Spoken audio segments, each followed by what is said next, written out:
This program is for discussion purpose only. Business Plus TV or any of our anchor does not bear any responsibility or liability towards the content.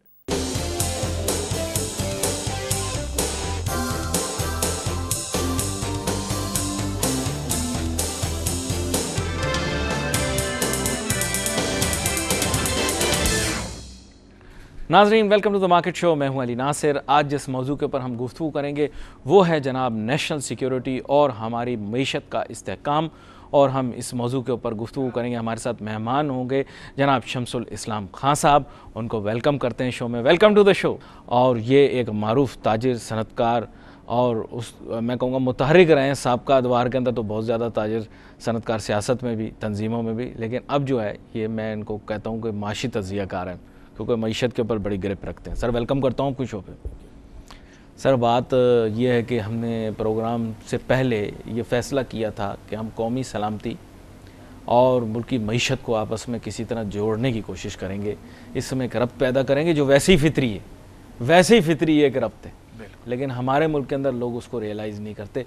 मैं चाहूँगा पहले तो आप इस चीज़ की तमहीद बांधें कि ये दरअसल दोनों का आपस में ताल्लुक़ क्या है, टैक्स बेस का क्या ताल्लुक़ है, इन सब चीज़ों का आपस में क्या ताल्लुक़ बनता है। देखिए, मैं आपको बिल्कुल आम अल्फाज में बताने की कोशिश करूँगा ताकि नाज़रीन की भी समझ में आ जाए। जी। जिस तरह एक घर को चलाने के लिए घर के सरबराह को जो है कुछ आमदनी की ज़रूरत होती है, तभी उसका घर सही चलता है। जिसकी आमदनी जहाँ भी कम हुई और अखराजात ज़्यादा हुए तो घर डिस्टर्ब हो जाता है और पूरा उसका कुंबा जो है डिस्टर्ब करता है। इसी तरह से पाकिस्तान में भी यही है कि पाकिस्तान को चलाने के लिए हमारे जो है टैक्सेस जो है जब तक इकट्ठे नहीं होते और इतने ज़्यादा नहीं होते कि हमारा जो है डेवलपमेंट का काम जो है वो आगे बढ़ सके।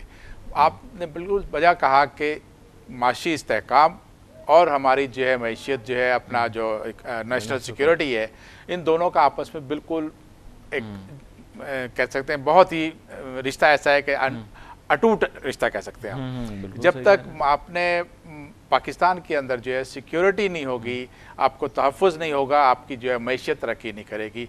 बिजनेसमैन जो है, इसी तरह आप ही के मिसाल को आगे एक जुमले में अगर मैं उसका मफहूम निकालूं तो ये अगर घर का सरबराह जो है घर की ज़रूरियात को पूरा करने में नाकाम हो जाता है तो हर शख्स घर के अंदर रहने वाला जो उसका डिपेंडेंट होता है वो गैर महफूज को तस्वर करता है। सही कह रहा हूँ? बिल्कुल आप सही। ये आपकी बात का मैंने मफहूम अपनी तरफ से तरीके से कह रहा हूँ कि आप समझे कि घर में आमदनी तो आ रही है सरबराह, लेकिन अगर उसको सही तरीके से इस्तेमाल नहीं कर रहा और वो उसको कहीं गलत जगह पे इस्तेमाल कर रहा है, आप कुछ भी कह सकते हैं कि ऐसी जगह पे खर्च कर रहा है, तो फिर भी घर उसका घर जो है फिर भी उसका घर मुतासिर होता है। तो आपकी आमदनी, उसका सही इस्तेमाल जो है वो मुल्क की मैशियत को, वो आपके घर को चलाने के लिए बहुत ज़रूरी है। और उसमें सबसे की रोल जो प्ले करता है वो आपकी सिक्योरिटी है कि जब तक सिक्योरिटी नहीं होगी आपके मुल्क में जो है कारोबारी जो एक्टिविटीज़ हैं वो फ्लोरिश नहीं करती और आपका रेवेन्यू जनरेट नहीं होता। आप देखें पिछले कोई 10-12 साल के दौरान जो अगर देखें तो ये हमारा जो मुल्क का जो है नेशनल सिक्योरिटी है, काफ़ी उसके ऊपर जो है वो चीज़ें ऐसी आई हैं कि हम वैसे भी आपसे एक चीज़ पूछना चाहूँगा, जो आपने नेशनल सिक्योरिटी, वैसे ही आपसे गुफ्तगू करने का आपसे थोड़ा लुत्फ़ आता है।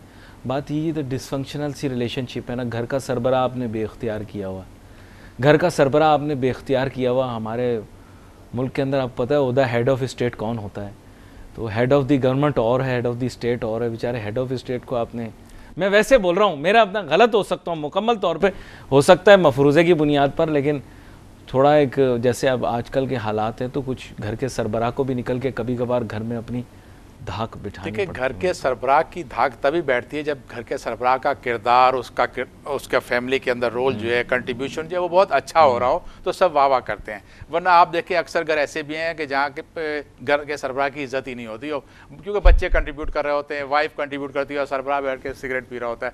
तो ये एक ऐसा माहौल है कि आप खुद ब खुद उस पर सही रास्ते पर चलते हैं जब तक आपका सरबराह सही ना हो घर का, और इसी तरह से आपके मुल्क के अंदर जो है सिक्योरिटी ना हो। पाकिस्तान में आप देखें कि जितने भी अभी हालात बने और जितनी भी कोशिश की गई है, मैं सलूट करता हूं कि पाकिस्तान आर्मी को कि ज़रबे अज़ब के बाद से जो आप देखें कराची में जो हालात बेहतर हुए, मुल्क में हालात बेहतर हो रहे हैं। लेकिन ये सोचें कि आखिर कब तक ये फ़ौज ही जिम्मेदार रहेगी। तो क्या इसके ऊपर हमें कुछ सोचना नहीं चाहिए कि ऐसे हालात बना दिए जाएं कि हम आम लोग जो है उसमें कंट्रीब्यूट करें, क्योंकि ये पाकिस्तान जो है सिर्फ फौज का नहीं है, पाकिस्तान आपका मेरा भी है, ये कराची मेरा और आपका। तो ये आर्मी चीफ ने यही बात की है ना, हम सबका कामयाबी जो है उसकी, जो मैंने फिर आपको बताता हूँ, ख़ास किया जो चीफ साहब की आपने तकरीर सुनी होगी, उन्होंने इसमें यही कहा है कि कौम का साथ होना, जब कौम पीछे होगी, आवाम पीछे होगी, तो ही मुल्क में अहदाफ हासिल किए जा सकते हैं। ये आपने तकरीर अभी जो सुनी होगी। बिल्कुल देखें जी, अब आप देखें, आप दुनिया में ऐसे ममालिक हैं जिन्होंने बहुत तरक्की की और हमारे बाद उन आज़ाद हुए हैं, और उनकी तरक्की के अंदर उनके आवाम का हिस्सा, उनकी सलामती के अंदर उनकी आवाम का हिस्सा है। मैं आपको कहता हूँ जी, आप सिक्योरिटी को इम्प्रूव करना चाहते हैं तो आपका अगर ओवरऑल देखें आप पुलिस डिपार्टमेंट का, तो फेलियर नज़र आता है। इन्वेस्टिगेशन में आप उनको देखें, फेलियर है, आपके सालों लग जाते हैं लोगों के, जो है वो कोई केस सॉल्व नहीं हो पाते। अभी रेंजर्स ने चंद सालों से जब आए हैं और आके जो हालात जो उनको पावर दी गई, जितना जो मैंडेट, लिमिटेड मैंडेट मिला है, उसके अंदर रहते हुए आपको एक नज़र आ रहा है कि कुछ तब्दीली आई है, कुछ चेंज आया है, कुछ सिक्योरिटी का सेंस डेवलप हुआ है। तो वाई नॉट कि आप ये जो पुलिस का जो आपका ऑर्थोडॉक्स सिस्टम था उसको, या तो वो फेल हो चुका है, वो कॉलोनियल लॉज जो है वो फेल हो चुके हैं, वो सिस्टम जो हम पे रूल करने के लिए अंग्रेज चला रहा था वो फेल हो चुका है, रिवैम्पिंग की ज़रूरत है। और रिवैम्पिंग में क्या है, जब तक आप उसके इंग्रेडिएंट को चेंज नहीं करोगे, जो आप उसके अंदर डाल के जिस फोर्स से आप काम कर रहे हो वो वेल इक्विप्ड नहीं होगी, वो अप टू द मार्क नहीं होगी, ट्रेन नहीं होगी, फिजिकली फिट नहीं होगी, तो वो भी काम नहीं कर सकेगी। आप जितनी तादाद बढ़ाओगे, आपका बजट उसका पुलिस का और बढ़ता जाएगा, और आपको ये होगा कि ना आपके पास फंड्स आएंगे और ना ही आपकी इंप्रूवमेंट होगी। तो बेस्ट सोल्यूशन मेरे हिसाब से ये है कि पाकिस्तान में ये हमारे आला हुक्मरान को सोचना चाहिए, जो सिक्योरिटी से कंसर्न है, कि लोगों को, यूथ को, 65% से ज़्यादा यूथ है हमारे पाकिस्तान में, जो हमारे लिए इफेक्टिवली एक ऐसा टूल बन सकती है कि जिसको हम अपनी माशी, अपना मुल्क के अंदर जो है, ना सिर्फ ये कि हम सिक्योरिटी सलामती को इंश्योर कर सकते हैं, बल्कि उसके ज़रिए हम अपनी माशी इस्तेहकाम भी ला सकते हैं। अब आप कहेंगे जी वो कैसे, कि आप इसको मैंडेटरी डिक्लेयर कर दें कि हर बच्चा जो मैट्रिक का एग्ज़ाम देगा उसके पास कम से कम 6 महीने होते हैं, और उसके बाद जब वो इंटर का एग्ज़ाम देता है तो उस वक्त भी उसके पास एक अच्छा खासा टाइम होता है। उस फ्री टाइम के दौरान के बजाय इसके कि वो बच्चे जो है वो गलत एक्टिविटीज़ में जाएं और अपना टाइम वेस्ट करें, आप उनको मैंडेटरी करें जी, आपको ट्रेनिंग देनी पड़ेगी, नेशनल सिक्योरिटी का एक लॉ पास करें। और अच्छा, मुझे यहाँ पर आपको चंद लम्हात के लिए रोकना पड़ेगा, मुझे एक छोटी सी ब्रेक लेनी है। ब्रेक के बाद वापस आते हैं और बड़े जो अहम मौजू के ऊपर आप गुफ्तगू कर रहे हैं वो जारी रखते हैं। Let's take a short break.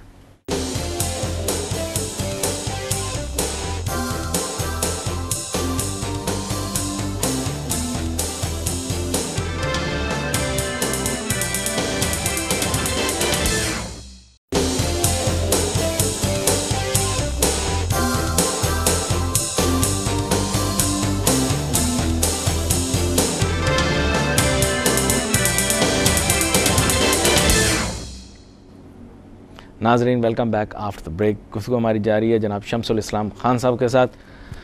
Break पे जाने से पहले आप गुफ्तगू कर रहे थे, बड़ी अहम गुफ्तगू, और वो यही नेशनल सिक्योरिटी का जो आप जोड़ बना रहे थे इस्तेहकाम से, माशी इस्तेहकाम से, ये बड़ा ज़रूरी है। और जिस तरह आपने कहा कि कारकर्दगी के लिए इदारों की कारकर्दगी को इवेल्यूएट करना पड़ेगा, जो परफॉर्म नहीं कर रहे उनका भी मुआवजा होना चाहिए, कोई एहतसाब होना चाहिए, आप कह रहे थे। बिल्कुल, लेकिन मैं साथ में अभी आपको ये भी कहता कि जब आपने पूरा ओवरऑल देख लिया कि हालात आपके काबू में उस वक्त आए जब आपने फ़ौज को दिया, रेंजर्स को दिया, और अब बेहतरी नज़र आना शुरू हुई, लेकिन आखिर ये कब तक ये संभालते रहेंगे? इनका काम तो बॉर्डर्स के ऊपर है ना, ये अंदर का काम जो है हम पाकिस्तानियों को मिलकर करना पड़ेगा। और उसके लिए हमारे जो सिक्योरिटी कंसर्न लोग हैं उनको एक ये पॉलिसी देनी चाहिए जो मुल्कों में आम है, जैसे टर्की में है, सिंगापुर में है, वहाँ नेशनल सिक्योरिटी जो है एनएस में सर्व करना लाजमी है बच्चों के लिए, जो यंग यूथ आते हैं 18 साल की उम्र के हुए, और उनको 2 साल लाजमी करना पड़ता है कि आपने जाके नेशनल सर्विस करनी है उनकी। हमारे यहाँ भी तो एनसीसी है, वो एनसीसी ख़त्म हो गई हमारे यहाँ, वो 20 नंबर्स के लिए दी जाती थी, वो एनसीसी एक ना होने के बराबर थी, जिसकी वजह से वो ख़त्म की, जो भुट्टो साहब ने किसी ज़माने में शुरू की थी। उसी मॉडल को लेके दुनिया में लोगों ने, कंट्रीज़ ने जो है वो अपना नेशनल सिक्योरिटी की बेस बढ़ाई, और अपनी कोरिया में लाजमी, मेरे ख्याल हर जगह बहुत से ममालिक में शामिल है, लाजमी है, वहाँ पे करना पड़ता है। आप पाकिस्तानी यूथ को इफेक्टिवली यूज़ करें और डिक्लेयर कर दें जी कि आप बजाय इसके कि सेम वो मॉडल उठाते हैं कि लाजमी 2 साल के लिए कंटिन्यूसली सर्व करेगा वो नेशनल सिक्योरिटी में, आप उसको कहें जी आपने एग्ज़ाम, मैट्रिक के एग्ज़ाम के फ़ौरन बाद 16 साल का बच्चा हो जाता है, समझदार हो चुका होता है, उसको जो गैप मिलता है रिजल्ट आने तक, वो कम से कम 6 महीने का गैप मिल जाता है, उस दौरान सर्व करेगा, फिर उसके बाद इंटरमीडिएट में जाके उसको गैप मिलता है, फिर उसको सर्व करेगा। तो आप कम से कम उनसे ये लाजमी service as a trial base लो, उसके बाद फिर जाके आप उनको फर्दर डिक्लेयर कर सकते हो। जो अगर वो बेहतर रिजल्ट देते हैं तो आप 2 साल के लिए भी कर सकते हैं। सर आप पे चाइल्ड सोल्जर की वो तोहमत लग जाएगी, 16 उम्र वाली। मैं ये बता रहा हूँ, स्काउट बना दें, स्काउट बना दें आप फिजिकली ट्रेनिंग कर रहे हैं। देखें, एक अच्छी कॉम बिल्ड करने के लिए आपको आप कह रहे फिजिकल ट्रेनिंग होनी चाहिए। फिजिकल ट्रेनिंग होगी, फौज उनको ट्रेन करेगी और उनको पूरा जो है आप उसको नेवी के उसको सिलेक्शन की जाती है बाकायदा, एक बल्कि एक स्क्रीन टेस्ट होता है उनका कि एप्टीट्यूड किस तरफ जा रहा है उसका, उसको आप पुलिस में भेजें, आप उसको आर्मी में भेजें, नेवी में भेजें, ये एक आपको बफर एक स्टॉक मिल जाएगा इतना ज़्यादा जो आपको सर्व करने के लिए जब कभी ज़रूरत पड़ेगी, इमरजेंसी की हालत होगी तो ये लोग काम कर रहे होंगे। आप याद करें किसी ज़माने में रजाकार, कौमी रजाकार स्कीम होती थी, वो आम शहरी होते थे ना, इसी तरह से पुलिस के एक टाउट होते थे, आम शहरी होते थे जो काम करते थे, उस वक्त तक हालात बेहतर थे। जब से हमने ये सब टाउट तो आज भी बहुत है, लेकिन वो आजकल टाउट की ही और पोस्टिंग हो गई है, तो वो उसको सीरियस, मतलब मैं ये कह रहा हूँ कि आपको ये ज़रूर ट्रेन करना पड़ेगा कि लोगों को, अपने बच्चों को उनको ट्रेन करें, अच्छे शहरी बनेंगे, ना सिर्फ फिजिकली फिट हो जाएंगे और कंट्रीब्यूट करेंगे। आप उनको राइट्स दें। आप किसी भी कंट्री का, सिंगापुर का मॉडल ले लें, आप टर्की का मॉडल ले लें, किसी भी मुल्क का मॉडल, तरक्की याफ्ता मालिक है, ये माशी तौर पर अच्छे मालिक हैं और वहाँ पर इनको अपनी पुलिस की तादाद बढ़ानी नहीं पड़ती। यही लोग जो है जब इनकी छुट्टियाँ होती हैं आके वापस उनको सर्व कर रहे होते हैं, इनकी ड्यूटीज़ लगती हैं खास सर। लेकिन एक चीज़ में ताजर सनतकारों की मुतालिक तो नहीं मैं सिर्फ बात करूँगा, पूरे कौम की बात करूँगा। हम तो अगर पड़ोसी को ये कह दें कि यार ये कचरा यहाँ ना फेंको तो वो नाराज़ हो जाता है। आप क्या सोच रहे हैं? ये माशी इस्लाह भी नहीं हो सकती, माशरती इस्लाह भी नहीं हो सकती। मुझे ऐसा लगता है, आप गलत सोचता हूँ। पॉजिटिव सोचें आप। ये सोचेंगे कि कुछ नहीं हो सकता क्योंकि हमने कुछ ना करके ये इस नतीजे पे कौम पहुंच गई कि आज जो सवाल आप कोई अच्छी चीज़ बात करते हैं तो लोग कहते हैं नहीं हो सकता। क्यों नहीं हो सकता? जब दुनिया में लोगों ने काम किया है तो वो लोग अपने कौम को ट्रेन करके लेकर आए हैं और उन्हें इंश्योर किया है वहाँ पर क्राइम को प्रिवेंट किया जाता है। हमारे यहाँ तो क्राइम होने के बाद हम सारा एक्टिविटी कर रहे होते हैं, तो वो इसी वजह से ये मैं आपसे इत्तेफाक करता हूं, प्रिवेंटिव पॉलिसी बनेगी। वो बच्चे जो है चाहे आप 16 नहीं लें, 18 साल की उम्र से ले लें, लेकिन उनको लाजमी ट्रेनिंग दें और वो उसमें चाहे वो बादशाह का बेटा है, चाहे वो फ़कीर का बेटा है, वो लाजमी उसमें आएगा। और उसके ऊपर आप एक ऐसा मॉडल डिज़ाइन कर लें कि उनको कुछ रेवेन्यू, उनको पैसे भी थोड़े बहुत मिलेंगे। और अगर बादशाह का बेटा पाकिस्तान में ही ना रहता हो तो चलें आगे चलते हैं। मेरे पास और तो चंद सवाल आते हैं, मैं आपसे पूछना चाहूँगा। अच्छा, यहाँ पर आपने चूँकि बात की कि हमारे सिक्योरिटी इन्वायरमेंट, एक छोटी सी आपसे बात पूछता हूँ। बात ये है कि ये चूँकि आपके मुल्क के अंदर नेशनल सिक्योरिटी सबसे बड़ा मसला उभर के सामने आया, दहशतगर्दी की वजह से सरमायाकारी आपके मुल्क में नहीं आ रही, सरमायाकारी हिंदुस्तान में जा रही है। ठीक है सर, इसी नेशनल सिक्योरिटी के ज़िम्न में एक बात करूँगा। एक फ़ैसला पाकिस्तान ने किया कि हम न्यूट्रलिटी मेंटेन करेंगे, चाहे हमारे इर्द गिर्द तबाही हो, आग लगे, सैलाब आए, बर्बादी हो, हमारे अपने मुसलमान भाइयों के ममालिक में इंतशार फैले, हम इसमें नहीं पड़ेंगे, हम इन किस्म की चीज़ों में नहीं पड़ते। उसका नतीजा क्या हुआ कि वो फैला के किसी दिन वो आग किसी न किसी तरीके से यहाँ भी पहुँच जाएगी। हमने न्यूट्रलिटी की वजह से सर कितनी इन्वेस्टमेंट खोई, UAE से ताल्लुकात हमने ख़राब किए, GCC कंट्री से ताल्लुकात हमने ख़राब किए। और ये मैं नहीं कहना चाहता कि मशरिक़ वस्ता के अंदर नरेंद्र मोदी साहब तशरीफ़ लेकर गए तो कितने अरब डॉलर लेकर आए, आप $1.5 अरब का तोहफा लेके खुश हो। देखिए अली नाज़िर साहब, दिल रोता है मेरा। इसकी वजह यह है कि हमारी जो फॉरेन पॉलिसी है वो इकोनॉमिक पॉलिसी से रिलेट ही नहीं करती। दुनिया की जो पॉलिसी बनती है फॉरेन पॉलिसी, वो टोटल इकोनॉमी को लेकर चलती है। और आप USA को ले लें, आप किसी भी मुल्क को ले लें, इंडिया की आप बात करते हैं, नरेंद्र मोदी जिस मुल्क में जाता है पहले आप इकोनॉमिक्स की बात करता है। पहले वो कहता है जी हमें क्या ट्रेड करेंगे, कोई डील करता है तो बाद में कहता है कि जी आप हमसे क्या लेंगे। हमारे यहाँ ऐसा नहीं होता, हम एक अलग डायरेक्शन में जा रहे होते हैं। वो गया है तो उसने फारिस के विजिट किए नरेंद्र मोदी ने, तो वहाँ पर अपने मुल्क शहरियों के लिए वीज़ों की बात कर लिए कि आप उनको मल्टीपल एंट्रीज दो। ये लोगों का ट्रैवलिंग जो होती है ये बिजनेस को बढ़ाती है। दो मुल्कों में जब आप दो शहरी ट्रैवल करते हैं तो आपकी ट्रेड बढ़ती है, आप उसकी कल्चर का एक्सचेंज होता है। लेकिन हमारे यहाँ ऐसा नहीं हुआ। हमारे यहाँ तो अभी देखिए हमने इतनी बड़ी हिस्टोरिक डील की है जो कतर के साथ, तो बदले में हमने क्या लिया? क्या हम नहीं कह सकते थे कि जो पाकिस्तान से चावल इंपोर्ट कर लो? कतर एक बहुत बड़ी राइस की मार्केट है, राइस के बहुत बड़ी मार्केट है और वो उनकी गवर्नमेंट के थ्रू वो टेंडर्स होते हैं। तो आप कह सकते थे कि जी हम आपसे इतनी लॉन्ग टर्म डील करने जा रहे हैं, तो आप ये पाकिस्तान, ये जो आप राइस का बासमती का कोटा रखा हुआ है आपने, ये आप पाकिस्तान से ले लो। इसी तरह से आप जब बात करते हो FTAs की इंडोनेशिया और आप देखेंगे मलेशिया के साथ, तो आप उनसे पाम ऑयल इतना महंगा इंपोर्ट करते हो, तो बदले में आपने क्या लिया, किन्नू का एक्सेस। तो आप उनसे भी, मलेशिया जैसी राइस की बड़ी मार्केट है, अभी आजकल जो है वहाँ पर सिवियर ड्राउट किस्म की सिचुएशन हुई है हीट वेव की वजह से, और उनकी क्रॉप्स भी डैमेज हो रही हैं। आप उनसे कह सकते हैं जी हम आपसे पाम ऑयल इंपोर्ट करते हैं, आप अपनी कंट्री के अंदर हमें कोई स्पेशल ड्यूटी रेस्ट्रिक्शन नहीं दें, अरबों डॉलर की आप उनको सिर्फ ये अपने से कह दें कि राइस इंपोर्ट जो मलेशिया में प्राइवेट सेक्टर है वो पाकिस्तान से कर सकता है, क्योंकि पाकिस्तान एक उनका बहुत बड़ा बायर है इस पाम ऑयल का। इसी तरह से आप इंडोनेशिया में कह सकते हो, इंडोनेशिया को आपने वो तो ले रहे हैं सर पाम ऑयल के लिए दे दिया है सर, वो ब्लॉक सर वो तो ले रहे हैं, $1 बिलियन ले रहे हैं, आपको खसूसी कुछ नहीं दिया जा रहा। वो जो भी बातें हुई हैं अभी तक कोई मैच्योर नहीं हुआ।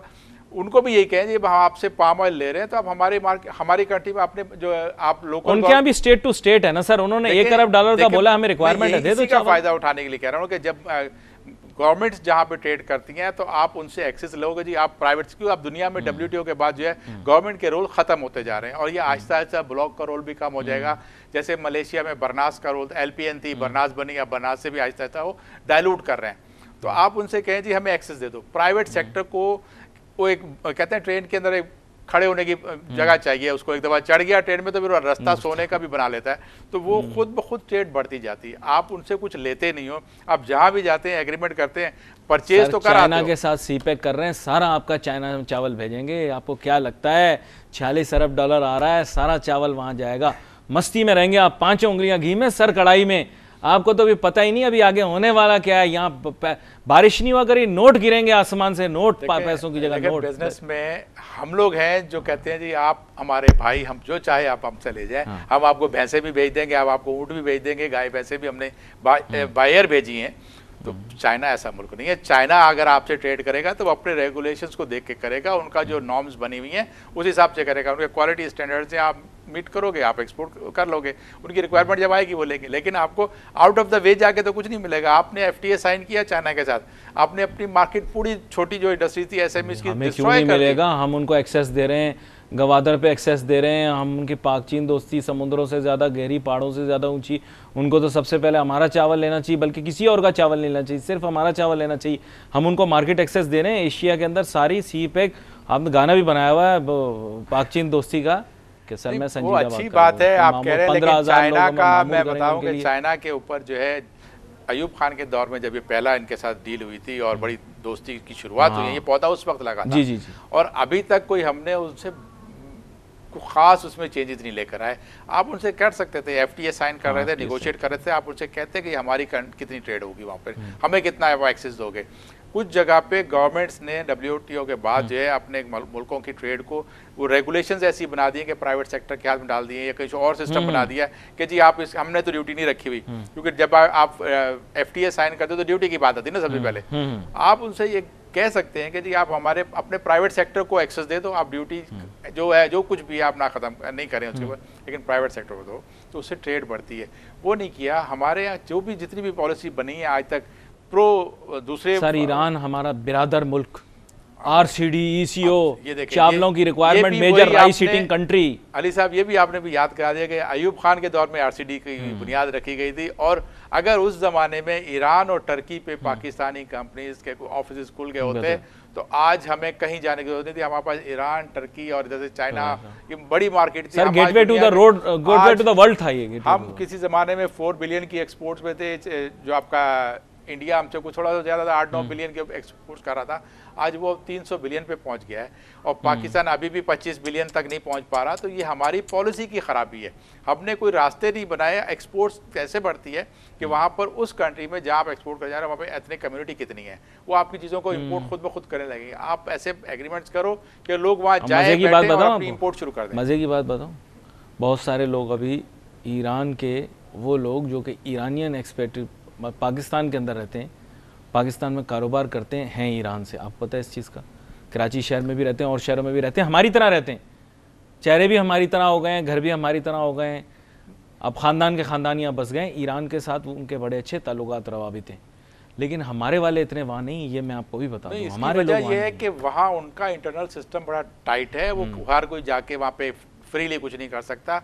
पाकिस्तान में हमारे यहाँ देखें ना, आज तक हमने फॉरेन लेबर को कंट्रोल किया है कि गैर मालिक से कितने लोग आ रहे हैं जो काम कर रहे हैं यहाँ पे, या फिर जैसे अफगानीज का जो है आपको बाकायदा रजिस्ट्रेशन करनी चाहिए। आपकी अगर कोई इन्वेस्टमेंट आ रही है उनका आपको एम्प्लॉयमेंट पास कर लिया ना, नारा बना लिया ना, नारा बन गई, लेकिन एक तो हर चीज के आगे रा पता नहीं क्यों लगा दिया, नादरा, नारा, पीएम रा वो, और वो उसमें भी वो लिख दिया रा। ये वाला चक्कर सही नहीं, आसानी पैदा करें, इसमें कंफ्यूजन क्रिएट करना पड़ेगा। जो कुछ भी अभी तक चाहे लूप होल्स का फायदा कोई और उठा के चला जाता है, आप पूरा उसको डेटा मॉनिटर करो, आपके पास सिस्टम होना चाहिए। फॉरेन आया काम करेगा, उसको ये क्राइटेरिया उसको गवर्नमेंट अलाउ करेगी तो वो काम कर सके। यहाँ तो आता है वो अपना कंपनी बनाता है, SEC में रजिस्टर कराता है, तो आप चले गए। तो ये तो इस तरह तो नहीं होता। दुनिया में एक सिस्टम चलता है, अगर आप हर चीज खुला छोड़ देंगे तो फिर आपको फायदा नहीं होगा। फिर आजकल सबसे बड़ा global national security issue migration है। आपके मुल्क के अंदर माइग्रेशन आपने कहाँ कंट्रोल की? आप नहीं कर सकते। हर कौमियत, हर मुल्क का शहरी आपके मुल्क के अंदर पहले रह रहा था, बिल्कुल। फिर आपकी आंखें खुली, ओहो हमारे साथ क्या हो गया। बर्मीज भी यहाँ रह रहे हैं, बंगाली भी यहाँ रह रहे हैं, अफगानी भी यहाँ रह रहे हैं। चलो बंगाली तो हमारे भाई हैं, पहले इस पाकिस्तानी थे। नहीं, आपको ये सिस्टम बनाना पड़ेगा। मैंने कहा ना, आप उसको अक्रॉस द बोर्ड सब एक लोगों को सब आप चेक करें, और जो बंदा जो है फॉरेनर है तो उसकी रजिस्ट्रेशन होगी। अगर वो क्वालिफाइड है तो उसको आप एम्प्लॉयमेंट उस पर पास पे लेकर आओ। अगर आपका जो है वर्क परमिट का लेबर की क्लास है तो लेबर करें। आपके अफगानी से है तो वो एलियंस जो भी आप उसको एक कार्ड बनाते हो नारा का जो भी है वो दें, उसके बगैर नहीं हो। फ्रीली मूवमेंट नहीं होनी चाहिए। यही वजह है कि तो कम हो गया हुआ, लेकिन अब ID कार्ड बना दे डायरेक्ट। नहीं, कार्ड पे भी देखे ना, अब ID कार्ड डायरेक्ट बना देते हैं, नेशनलिटी ले लेते हैं। हमारे पासपोर्ट पे पकड़े गए हैं, बाहर गए हैं, पकड़े गए हैं ना लोग, वो देखे ना, ये ज्यादती पकड़े गए हैं। बिल्कुल बिल्कुल, यहाँ से लोगों ने पासपोर्ट बनाए हैं, चले गए। वो पाकिस्तान में रेपुटेशन हमारी खराब होती है, हम बदनाम होते हैं। हमारे जब आपकी ID है पाकिस्तान की इनके पास से मिलेगी तो फिर बदनाम कौन? पाकिस्तानी होगा ना। वो थोड़ी कहेंगे ये कहाँ से आया था, क्या होता है। आपने अपना सिस्टम मजबूत बनाना है, इसको वैल्यू देनी है। पासपोर्ट पाकिस्तान का, ये पासपोर्ट ID कार्ड पाकिस्तान का जो है, अच्छा वैल्यूबल होना चाहिए। यहाँ पर आपसे एक चीज़ पूछता हूँ, लोग कहते हैं ये सब चीज़ें सेट नहीं हो सकती, ये मामला अब ठीक नहीं हो सकता। उनसे सिर्फ एक छोटा सा सवाल, आप शायद उसका बेहतर जवाब दे सकेंगे। श्रीलंका में आज से 15 साल पहले ऐसे हालात थे सर कि मुल्क का एक हिस्सा ऐसा था जहाँ कोई जा नहीं सकता था। Assassinations, bombings, in fighting, terrorism अपने उरूज पे थी। आज एकदम सारी चीज़ तब्दील हो चुकी है। हमारे यहाँ हो सकती, हमारे यहाँ हो सकती है, और हम उनकी हेल्प भी पाकिस्तान ने की। पाकिस्तानी फ़ौज ने जाके वहाँ पर जो है और उनको लोगों को ट्रेन किया और उनको सिक्योरिटी के उनको इंश्योर करा के दिया। तो आज देखें श्रीलंका की हमारी दोस्ती एक अच्छी दोस्ती है। लेकिन श्रीलंका जो आज हमसे आगे निकल रहा है उसकी वजह ये है कि वहाँ पे तालीम, हर शख्स पढ़ा लिखा है, गुर्बत बहुत है लेकिन तालीम बहुत है। जब एजुकेटेड स्किल फोर्स आपको मिलती है तो ट्रांसफॉर्म होती है क्वालिटी में। आप जो डिक्टेट कराते हो उसकी अच्छी ट्रांसलेशन करते हैं वो। नहीं तो मुझे बताएं 12.5 करोड़ लोगों को कैसे पढ़ाऊंगा? मेरी पॉपुलेशन का देखें ना सर, कितने लोग ख्वानदा होंगे? चलें अभी कितने लोग ख्वानदा होंगे? 25, हम लोग कहते हैं नाम लिख लेते, 25% ख्वानदा होंगे। देखिए, कहने को गवर्नमेंट कहती है 40% से ज्यादा हमारे जो है वो 40% कर लेते हैं, लेकिन आपको उसका हल भी है कि आप चाहे पढ़े लिखे लोगों को कहें जी लाजमी आप इतने लोगों को पढ़ाओगे, आप इवनिंग स्कूल शुरू कर दो, प्राइवेट मोहल्ले में लोग करेंगे, लोग कर सकते हैं, विल है लोगों में। आप उसको गाइड करने वाला एक रहनुमा चाहिए। टैक्स बेस बढ़ सकता है, टैक्स के ऊपर जो अभी इसमें आप देख रहे हैं उसको क्यों मुश्किल बनाया हुआ है? आप सिंपल ऑनलाइन एक 1 पेज का फॉर्म बना दें जी, ये डिक्लेरेशन करनी है। ऐसा ही बनाया सर, ऐसा ही बनाया नहीं, बहुत कॉम्प्लिकेटेड बनाया जिसकी वजह से बहुत सारे लोग रिटर्न फाइल नहीं कर सके थे, और वो हर साल नया उनका फॉर्म आ जाता है, हर साल नया सॉफ्टवेयर डेवलप हो जाता है। वो अलग रीज़न है कि क्यों वो करते हैं। आपको जो है अपने लोगों को टैक्स नेट में लाने के लिए पहला काम कर देंगे, अगर किसी मोची ने, रेडी वाले ने, किसी ने कोई काम करना है तो रजिस्ट्रेशन कराएगा, और रजिस्ट्रेशन की फीस नहीं है। आपने उसको टैक्स नंबर दे देना है, वो उसका टैक्स नंबर है। अगर उसके बगैर मिलेगा तो 5000 रुपये जुर्माना होगा आपके पास। उसका आप जुर्माना साथ रख दें, खुद ब खुद देखेंगे लोग ट्रेंड होते जाएंगे कि फ्री में चीज़ मिल रही है, गवर्नमेंट शेल्टर में आ रहे हैं, प्रोटेक्शन मिल रही है, वो आपके टैक्स बेस बढ़ जाएगी। आज आप लाइन से देख लें, जो आपके ब्यूटी पार्लर्स, आपके जो है डॉक्टर्स, लॉयर्स, कितने टैक्स पे करते हैं। लेकिन सर बिजनेस बढ़ाने के लिए, अब मैं वैसे बोल रहा हूँ, कुछ ताजिरों से बात हुई मेरी, वो कहते हैं ऐसे मालिक जहाँ पर बिजनेस, अब पाकिस्तान की मिसाल देते हैं, उन्होंने कहा कि इस मुल्क के अंदर इंडस्ट्री इतनी नहीं लगी हुई। कहना कि ठीक है, आज से 30 साल पहले हम इलाके में मुसाबकती तौर पर बहुत अच्छे थे, कि 20 साल पहले हम लेस कंपेरेटिव थे, लेकिन ऐसे नहीं कि हम रीजन के अंदर पीछे रह गए थे। अब उन्होंने कहा इन द पास्ट 10 ईयर्स हम अपने रीजन में बिल्कुल पीछे रह चुके हैं, हमारी इंडस्ट्रियलाइजेशन की पेस बहुत स्लो है। गवर्नमेंट स्टैटिस्टिक्स को उन्होंने कहा बिल्कुल गलत है। उन्होंने कहा अगर उन्होंने उसका दावा किया है स्टैटिस्टिक्स के साथ, आप तो उन मालिक का शायद बहुत करीब से जायजा ले चुके होंगे। उन्होंने कहा Vietnam, Cambodia, Laos, Bangladesh, Sri Lanka, India in the last decade और डेकेड एंड हाफ, इनकी जो प्रोग्रेस रही है, इंक्लूसिव ऑफ ईरान जो अभी अब फिर मेन धारे में आने के बाद जो करेगा वो आप देखिएगा, इंक्लूडिंग इराक, क्योंकि गवर्नमेंट एक्सपेंडिचर बहुत हुआ है सर 2003 के बाद, एंड इवन अफगानिस्तान, क्योंकि we have to remember that Afghanistan के अंदर गवर्नमेंट एक्सपेंडिचर बहुत हुआ है। इंडस्ट्रियलाइजेशन का पेस आपसे बहुत ज्यादा तेज है। वो कहते हैं आपका तो टैक्स होना ही नहीं चाहिए इस मुल्क के अंदर, आप टैक्स लगाओगे तो आप गला घोटोगे। बोले जबल अली जो वो और या जो दुबई वबई है, इन्होंने अपने आप को टैक्स फ्री हेवन के तौर पर जब प्रेजेंट किया या टैक्स फ्री अपने आप को पेश किया तो लोग वहां पर आए, कहने लगे अब आपके पास कोई नहीं आएगा, आप बहुत अपॉर्चुनिटी है। इसके बारे में पाकिस्तान में पोटेंशियल बहुत ज़्यादा था ट्रेड करने का। नो डाउट एग्रीकल्चर सेक्टर को इग्नोर किया गया, नो डाउट पाकिस्तान में एक्सपोर्ट्स को क्रिमिनली इग्नोर किया गया, क्योंकि इसमें से उनको रेवेन्यू नहीं मिलता था। कहते डॉलर ही आने ना, हम बोरो कर लेंगे। ये तो माइंडसेट है।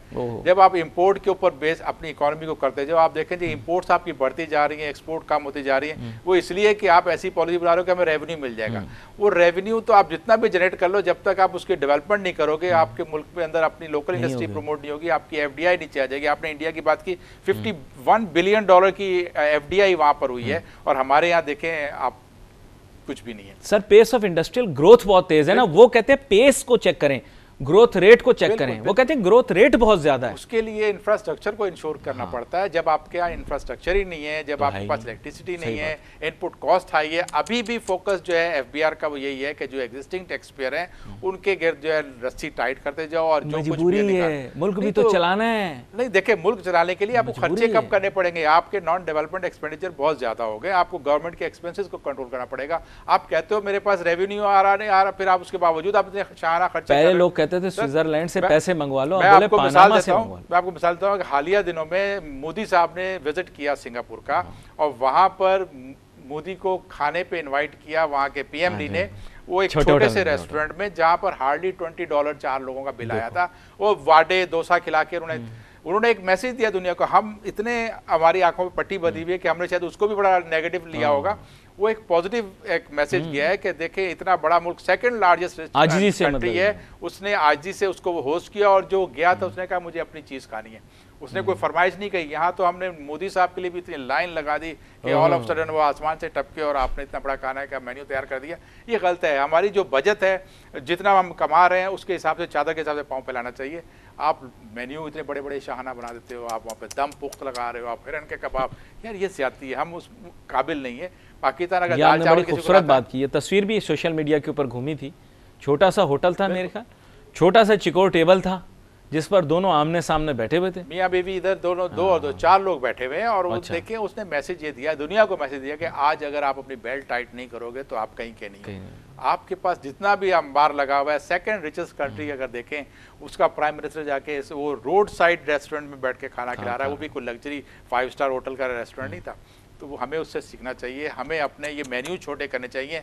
हमारे यहाँ तो ऐसे ऐसे लोग भी आते हैं कि वो प्रोटोकॉल फुल लेके चले जाते हैं और हमारे आगे पीछे उस पर लग जाते हैं, खर्चे गलत।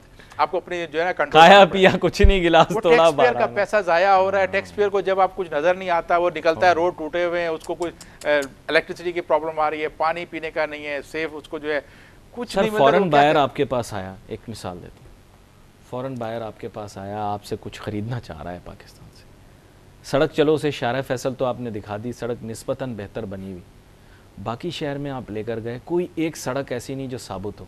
जो कहीं साबुत हो ना, तो फिर सिटी गवर्नमेंट या कोई ना कोई इदारा जाके वहाँ पे खुद खुदाल मार के तोड़ देता है कि कहीं हमारा नाम खराब ना हो जाए। आप सड़कों की बात कर रहे हैं, जब वो लैंड कर रहा होता है उस वक्त कराची एयरपोर्ट पर, तो उसको ये अजीब सा फील, एक पिक्चर नजर आ रही होती है कि जंगल रेगिस्तान में कहीं लैंड कर रहे हैं। हमें एयरपोर्ट को ग्रीन करना चाहिए, हमें उसको संवारें, शहरी आगे आए। आप देखें ये सारे अब आज जितने भी टैक्सेस लग रहे हैं, आपने एलएनजी इंपोर्ट की, उसका इंफ्रास्ट्रक्चर आपसे 101 अरब की शक्ल में लगा के टैक्स वसूल किया जा रहा है। आज जो भी बनेगा कुछ आगे, वो आप अपनी जेब से एडिशनल दोगे। तो खर्चों को सही तरीके से इस्तेमाल करें। जो आप रेवेन्यू कमा रहे हो टैक्स पेयर का, उसको कुछ तो दे दो। मुल्क जो है जब रिटर्न करते हैं अपनी कौम को, तो लोग और आगे बढ़ के आते हैं, टैक्स देते हैं। सर उन्होंने अपने एयरपोर्ट्स पे एक्सपो बनाए हुए हैं, आपको बताएं, इन्होंने अपने एयरपोर्ट्स को एक्सपो बनाया हुआ है। आप उनके एयरपोर्ट पे उतरते हैं, चाहे आप ये बैंकॉक के स्वर्ण भूमि एयरपोर्ट पे उतरें या श्रीलंका ले लें सर, आप ये श्रीलंका आपके पास बैठा हुआ है। अच्छा, इनका कैसा एयरपोर्ट है? अच्छा, बेहतरीन एयरपोर्ट, आपसे श्रीलंका कोलंबो वाला आप जाके देखें। मैं ये कहता हूँ किसी मुल्क की इकोनॉमी को अगर आपने देखा है तो वहाँ देखें फ्लाइट कितनी 1 मिनट में लैंड हो रही है और टेक ऑफ हो रहा है, इससे पता चल जाएगा। तो दुबई में तो बस की तरह लाइन लगी हुई होती है। तो ये देखें ना, देखिए लोग दुनिया में दुम से दुम जहाज का लगा, आपके यहाँ पे जहाज ही दिन में 4-5 लैंड होते होंगे, वो भी आपके अपने। तो ये ऐसा हालात, आप अच्छी पिक्चर दी जा सकते हैं सर, नाउम्मीद नहीं होना चाहिए। ये वाकयात भी तो ऐसे पेश आए ना, आप देखो फ्लाइंग एयरक्राफ्ट के अंदर किसी ने कुछ शूट किया, किसी को लग गई गोली। अब ये किसी सारी दुनिया के अंदर ऐसे वाकयात थोड़ी पेश आते हैं। आपके पास आएंगे तो आप मुझे बताएं, आप इसी शहर के रहने वाले, आप मुझे बताएं कितनी इंटरनेशनल एयरलाइंस यहाँ पे आती थी। हर गली चौक के ऊपर इंटरनेशनल एयरलाइन का दफ्तर होता था। पैन एम का दफ्तर आपको याद होगा, यही मेट्रोपोल होटल सब इसलिए था कि उस वक्त सिक्योरिटी, मैंने कहा ना कि उस वक्त हमारी सिक्योरिटी बेहतर थी, डिटरेट होती जा रही है, वक्त के साथ साथ जवाल पजीर है। हम किसी भी चीज़ में अपनी कौमी सलामती को ले लें, उस पर जवाल पजीर हो गए, हम मैशियत को ले लें, लेकिन अब इसको ठीक करना है, अब इसको ठीक करना है, ठीक हो सकता है, एक विल चाहिए। और आप ये कह दें जी आज से हमने खर्चे खत्म कर दिए, आप ऐलान कर दें, यार ये क्या बात है कि आपके जो मिनिस्टर्स जो हैं, सेनेटर्स जो हैं, वो तनख्वाहों के लिए डिमांड कर रहे हैं बढ़ाओ। आप कहते हो मैं मुल्क की सेवा करने के लिए आया हूँ, खिदमत करने के लिए आया हूँ, और फिर आप कहते हो मेरी तनख्वाह बढ़ाओ, मुझे पर्क्स दो, मुझे गाड़ी दोनों हाथों से खिदमत करते हैं ना, दोनों हाथों से खिदमत जाती है। हमें आप जब तक हमारी आवाम चीज़ है ये, तो आवाम को शऊर आना चाहिए और लोगों को एहसास होना चाहिए कि ये इसके लिए, और इसके अदारा बनाएं, कोई एक अदारा जो शफाफ आपकी ट्रांसपेरेंसी का जो है उसके अकाउंटेबिलिटी कर सकता है, उसको आगे बढ़ना चाहिए। ओवरनाइट आप चेंज ला सकते हो, आप करप्ट ब्यूरोक्रेट को बाहर निकाल दो, आप उसके जो पॉलिटिशियंस उनको बाहर निकाल दो, खुद ब खुद सही हो जाएगा। लेकिन सर देखें, इस तरह की एंटी करप्शन का आपसे जिक्र वैसे भी हो रहा था, ब्रेक के दौरान वो गुफ्तगू तो नहीं कर सकता मैं, लेकिन मुशर्रफ साहब को बड़ा अच्छा मौका मिला था कि वो अक्रॉस द बोर्ड अकाउंटेबिलिटी करें। आप और मैं दोनों इस चीज़ से वाकिफ़ हैं। नैब का इदारा उनके तखय्युलाती तौर पर उन्होंने बनाया था कि जी उनको रात को पता नहीं ख्वाब आया क्या आया। उन्होंने 5 नुकाती एजेंडा भी दिया था, आपको याद होगा। शुरू में हम सब ने उस पर तारियां बजाई थी और एनलाइटेंड मॉडरेशन की बात भी की थी। फिर उसके बाद अकाउंटेबिलिटी में जाके कमोड भी जाकर देखे थे उन लोगों के जिनको बाद में वज़ीर आज़म बनाया, उनके कमोडों के अंदर जा घुस के भी तहकीक की कि ये कितने का है। लेकिन फिर एहतसाब का अमल जो है ना अक्रॉस द बोर्ड होना चाहिए और फिर ये रुकना नहीं चाहिए। इस पर तो आप इत्तेफाक करेंगे, अक्रॉस द बोर्ड होना चाहिए और रुकना नहीं चाहिए। और बाकायदा मैं कहता हूँ हम हर अच्छे जाने वाले के बाद हम कहते हैं जी उनके पास मौका मिला था, लेकिन हम ही लोग खराब करते हैं। जब एक अच्छे आदमी के जब खुशामदी इकट्ठे हो जाते हैं, उसकी खुशामद कर करके उसके कान आंखें सब बंद हो जाती हैं, फिर वो कुछ नहीं सुनता, वो कहता मैं तो अमीरुल मोमिनीन हूँ।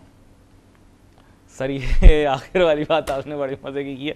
खैर, लेकिन जितने लोगों से मैंने पूछा है उन्होंने कहा है कि अगर आपने पाकिस्तान की मईशत को सेट करना है तो आपको स्टार्ट फाइनेंशियल करप्शन से करना पड़ेगा। बिल्कुल, आपको इनएफिशिएंसी की कॉस्ट का अंदाज़ा ही नहीं है। आप कहते हैं ना, कोई कहता है 5000 अरब की करप्शन हो रही है, मैं कहता हूँ इनएफिशिएंसी जो है वो 25000 होगी।